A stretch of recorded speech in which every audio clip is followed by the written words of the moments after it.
Bienvenue dans cette vidéo qui va vous expliquer ce que je vous propose au niveau de la réorientation professionnelle. Alors, si vous êtes là, ici, c'est certainement que vous vous sentez en décalage par rapport à par rapport à votre boulot. Peut-être que vous avez perdu le sens de votre boulot. Peut-être que vous êtes en épuisement, ou vous avez passé un burn-out. C'est-à-dire que votre travail vous a pris plus d'énergie qu'il vous en a donné. Peut-être vous avez simplement envie de changer, ou alors vous êtes inspiré par toutes ces personnes qui font ce qui les passionne et vous vous dites: «Ah ben tiens, moi j'ai pas de passion», mais si vous en avez.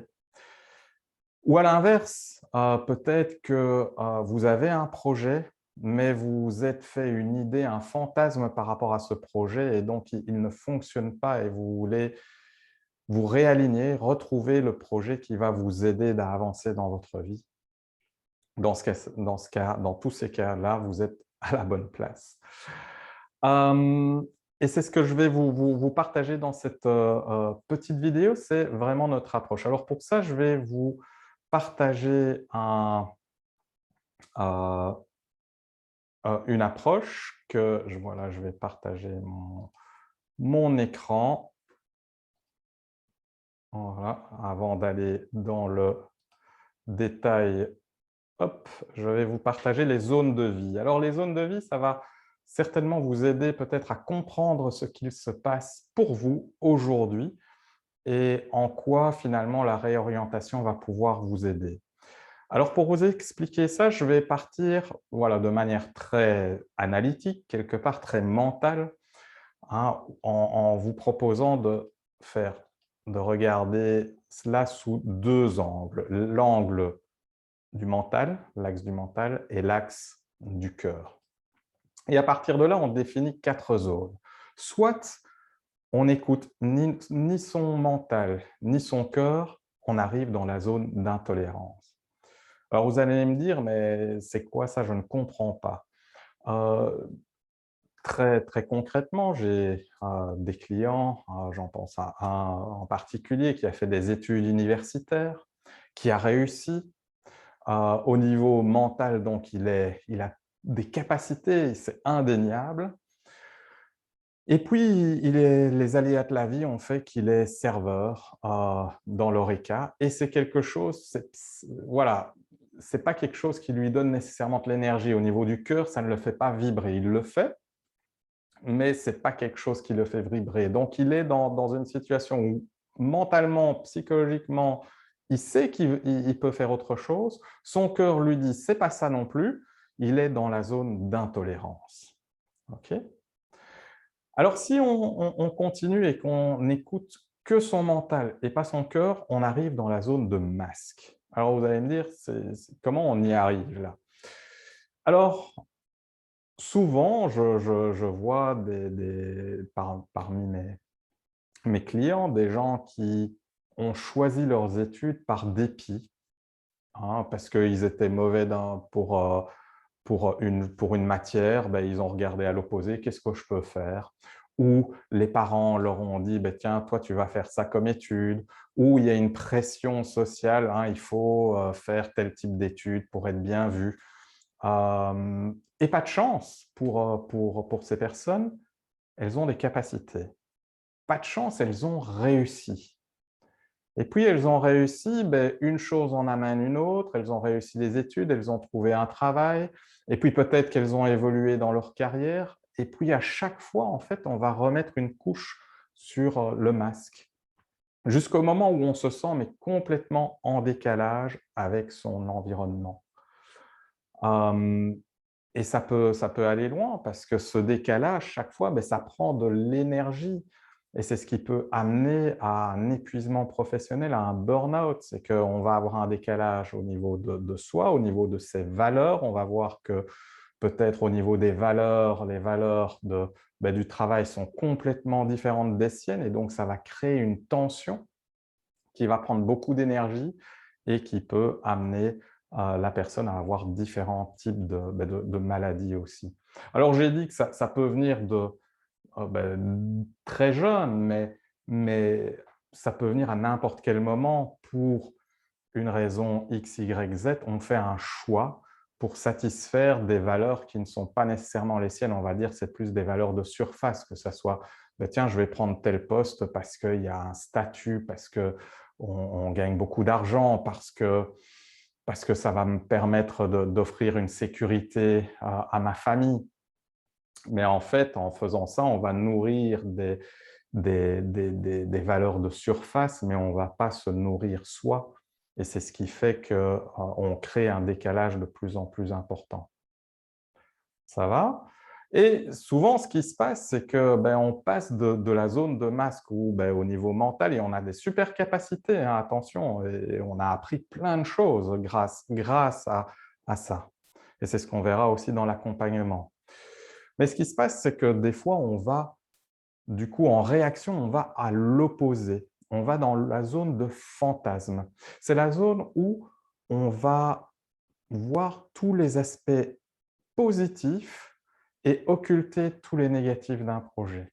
Par exemple, j'ai eu beaucoup de clients qui ont eu un burn-out et puis du coup, hop, à l'opposé, hein, ils disent « Ah ben tiens, je vais faire coach ».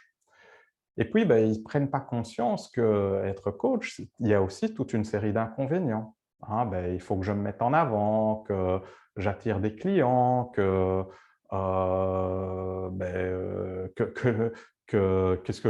je travaille peut-être le soir, le week-end, etc. Et du coup, comme ils sont dans le fantasme, ils n'écoutent que leur cœur, ils n'écoutent pas le mental, et bien, ça va aussi créer une tension. Et c'est ce qui fait que, voilà, il y a des gens, il y a même des coachs qui vont encourager les gens à aller dans la zone de fantasme, mais ce n'est pas juste, ce n'est pas OK, parce qu'on va aussi, hein, on risque aussi de se prendre un mur. Et ce qui se passe à ce moment-là, c'est qu'on va revenir dans la zone de masque. Et donc, il peut y avoir un va-et-vient entre la zone de masque et la zone de fantasme. Alors, bien évidemment, vous aurez compris que nous, ce que l'on va faire au niveau de la réorientation professionnelle, c'est de vous amener dans la zone du potentiel. C'est dans cette zone-là que le cœur et le mental sont alignés. C'est dans cette zone-là que vous allez avoir un maximum d'énergie, que vous allez retrouver du sens. Je vais en parler dans quelques instants. C'est dans ces zones-là que toutes vos qualités, vos talents vont être le mieux exprimés. C'est dans cette zone-là que vos valeurs vont être nourries et ça va vous donner de l'énergie. Et justement, par rapport à l'énergie, il y a une dimension qui est très importante pour nous, qui est l'écologie. On peut être dans sa zone de potentiel et tendre et aussi, en fait, faire un burn-out, hein, parce qu'on est tellement excité, etc., que finalement, on n'a pas d'équilibre entre ce qui… On donne tellement d'énergie qu'on n'en a pas assez en retour et ça peut nous épuiser. Hein, et une autre façon de voir les choses, où je peux parler d'un exemple par rapport à moi, hein, j'ai créé le Centre Humanéo, un centre de bien-être et de formation qui a un investissement colossal avec une équipe, etc. Situation du Covid, eh bien, j'ai beau être dans ma zone de potentiel, j'ai beau être jusque-là sur mon axe écologique, il y a une situation extérieure qui arrive, paf, eh bien, j'ai la tendance d'aller vers ma zone de masque. C'est là où je commence à douter, à perdre confiance, finalement à créer une tension, alors que je partais de ma zone de potentiel. Ce que je veux dire, c'est qu'on peut, on s'écarte toujours de cet axe. Maintenant, ce qui est important, c'est de voir à quelle rapidité on va se réaligner. C'est tout l'enjeu de l'accompagnement, c'est d'apprendre à savoir c'est quoi mon axe et de pouvoir identifier le plus rapidement possible quand on s'en écarte pour pouvoir revenir. Et de voir finalement comment aujourd'hui le Covid m'a aidé à développer mon activité. À l'inverse, on peut très bien être dans sa zone de potentiel et aller vers la zone de fantasme. À ce moment-là, ben, on a plein d'idées, de projets, ça va aller et tout, sauf qu'on va se disperser. En se dispersant, on va perdre beaucoup d'énergie et donc ça va nous écarter de cet axe d'écologie. Et pourquoi c'est si important de pouvoir être sur cet axe écologie? C'est parce que quand on est dessus, eh bien, on a accès à son intuition. On sait au fond de soi, et je suis sûr que ça vous est arrivé, hein, d'être connecté à votre intuition. C'est à ce moment-là, on sait que c'est juste. On sait que voilà, c'est dans cette direction que je dois aller. Et aussi la gratitude. La gratitude, c'est quand on prend conscience que tout ce qui se passe dans sa vie nous sert à avancer.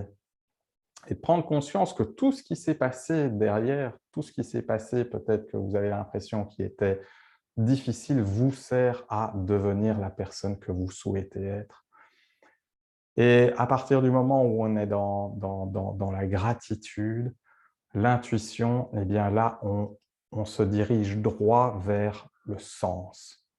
Et ça, c'est l'objectif finalement du trajet de réorientation, c'est d'identifier, mais c'est quoi le sens pour vous? C'est quoi votre pourquoi?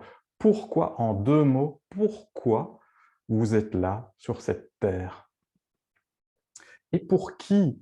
Quelles sont les personnes que vous voulez inspirer? Quelles sont les personnes qui vous font vibrer?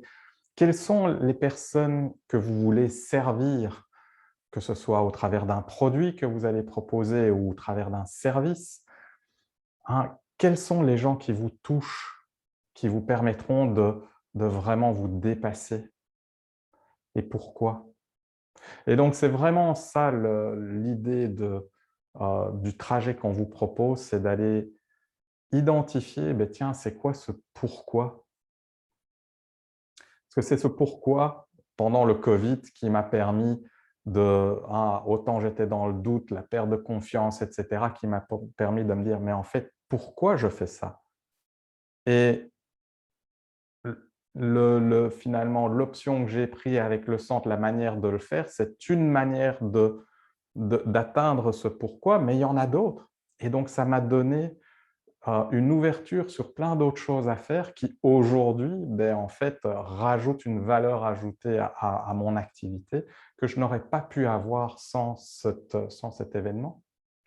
Et donc, c'est important de pouvoir identifier ce pourquoi parce que c'est ce qui vous permettra à chaque fois de vous réaligner et le plus rapidement possible. Alors, pour faire ça, comme vous voyez, c'est un trajet, ça prend un certain temps.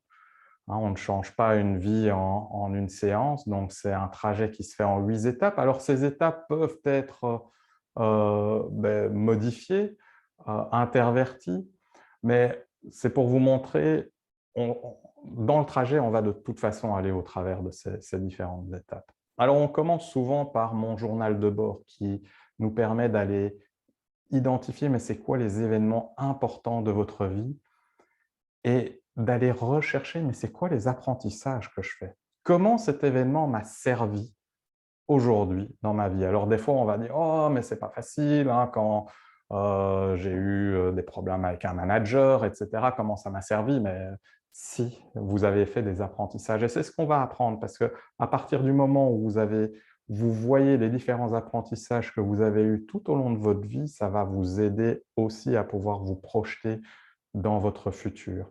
Au travers de mon journal de bord, on va aller rechercher vos valeurs, vos croyances, vos talents, vos qualités. Et ça va être très important pour nous tout au long du travail qu'on va faire. Ensuite, en fait, je bascule entre mon journal de bord, la ligne de vie, mes priorités. On va aller un cran plus loin pour aller identifier, mais c'est quoi mon système de valeurs? Hein, les valeurs, c'est ce qui vous donne de l'énergie. Quand elles sont nourries, ça vous donne de l'énergie. Et à l'inverse, quand vous ne nourrissez pas ces valeurs, ça va créer une tension en vous.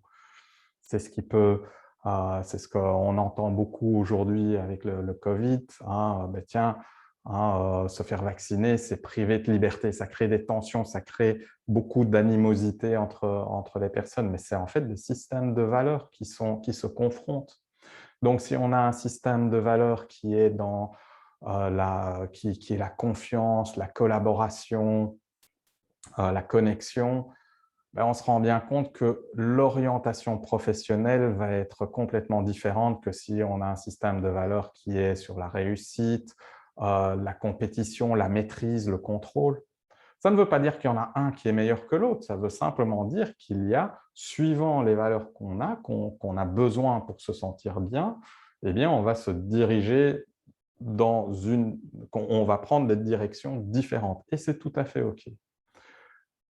On va également voir comment mon système de valeurs aujourd'hui, comment est-il aligné à mes priorités de vie. Et là, souvent, ça va créer on va avoir beaucoup de prise de conscience. Et l'intention derrière, c'est de vous mettre en route. Le but du trajet n'est pas seulement d'atteindre l'objectif, le pourquoi, le projet, etc. C'est aussi de vous mettre en route dès le début, parce que plus vous allez avancer, plus vous allez apprendre à avancer par vous-même, mais plus en fait en avançant, vous allez voir les choses complètement différemment. Et donc le but du trajet n'est pas seulement d'atteindre l'objectif, mais de vous mettre en route de telle manière à ce que vous puissiez trouver vous-même et dans toutes circonstances pouvoir, dans n'importe quelle situation par la suite, vous relever s'il se passe quelque chose et avancer. Donc ça, c'est pour mon journal de bord, ma ligne de vie, mes priorités. On va aussi aller parler à votre cœur, d'aller voir au travers de ma mosaïque inspirante, d'aller voir qu'est-ce qui vous donne de l'énergie, qu'est-ce qui vous inspire. Hein, quand on a parlé des valeurs de mon journal de bord, on est assez mental, même si finalement les valeurs, c'est quelque chose qui nourrit au niveau du cœur, mais ça reste assez mental. Ici, dans ma mosaïque inspirante, on va parler au cœur, d'aller voir qu'est-ce qui vous donne des émotions aussi, qu'est-ce qui vous donne de l'énergie. Et en fait, au travers des exercices qu'on va vous proposer, vous allez voir qu'il y a un fil rouge qui va apparaître. Et c'est ça qui est super intéressant, c'est que déjà à ce niveau-là, certaines personnes vont pouvoir identifier que ce soit leur pourquoi, soit leur projet ou leur rêve. Et peut-être que ça viendra après, et c'est OK. Donc là, au niveau de la mosaïque inspirante, et on a aussi d'autres outils qu'on va utiliser pour vraiment se connecter au cœur, et c'est quelque chose d'important. Ensuite, on va travailler mes talents et mes compétences, c'est prendre conscience que, au travers de votre carrière, vous avez développé plein de talents et de compétences. Et c'est d'aller identifier, tiens, sur tout ce que vous avez fait, quelles sont les choses qui vous ont donné le plus d'énergie. On va aller rechercher, en fait, là, on va aussi parler de différentes zones. On va aller chercher c'est quoi votre zone de compétence, votre zone d'excellence et puis votre zone de génie. C'est les choses que vous faites qui vous donnent de l'énergie, les choses que vous faites que peut-être aujourd'hui, ce n'est pas développé, mais vous savez que ça va vous donner des résultats.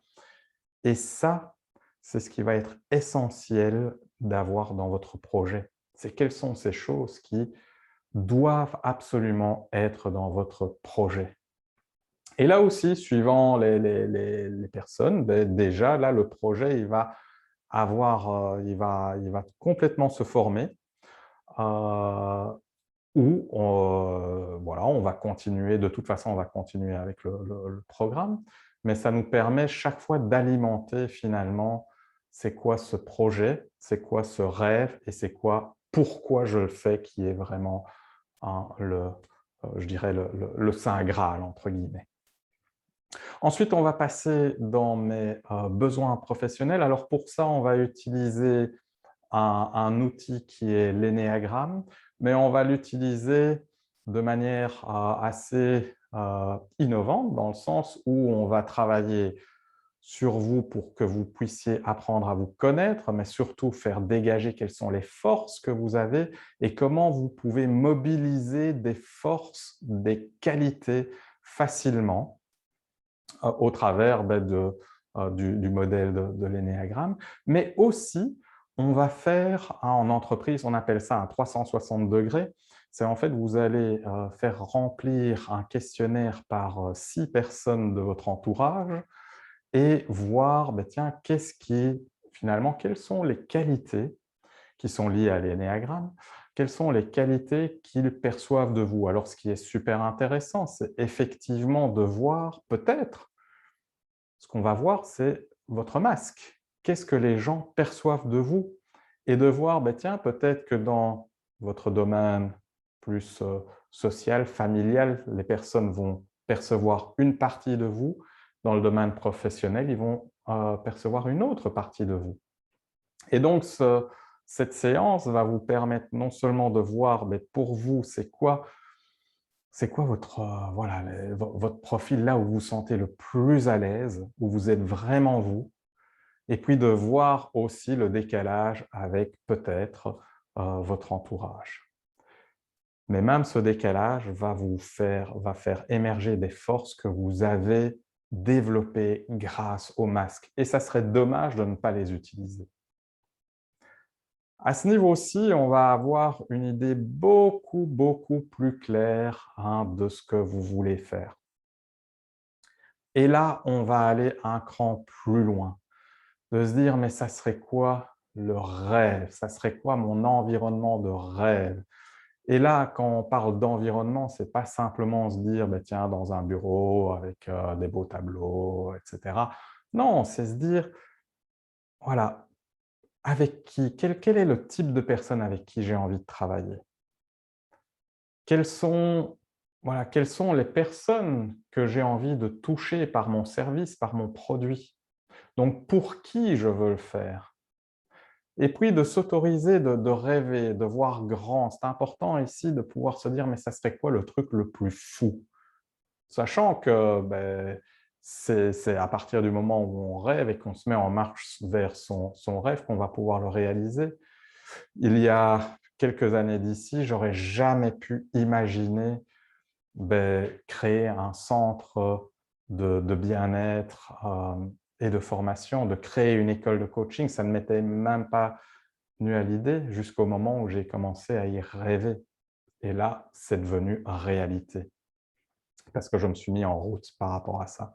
Et donc, l'idée de mes environnements, ça va être vraiment de pouvoir vous aider à rêver, de se dire, mais c'est quoi ce rêve? Et puis, évidemment, de se dire, OK, mais c'est quoi la première étape?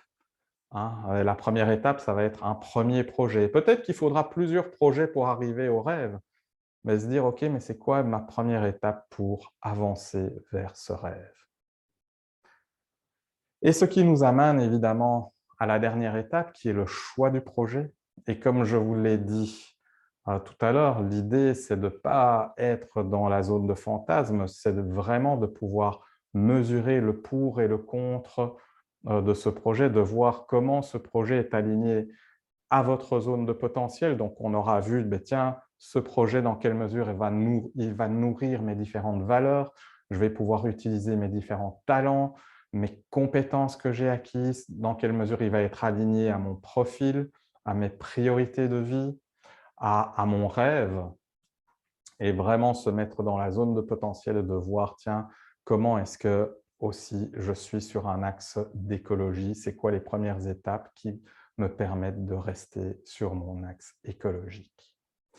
Voilà pour les différentes étapes du trajet de réorientation.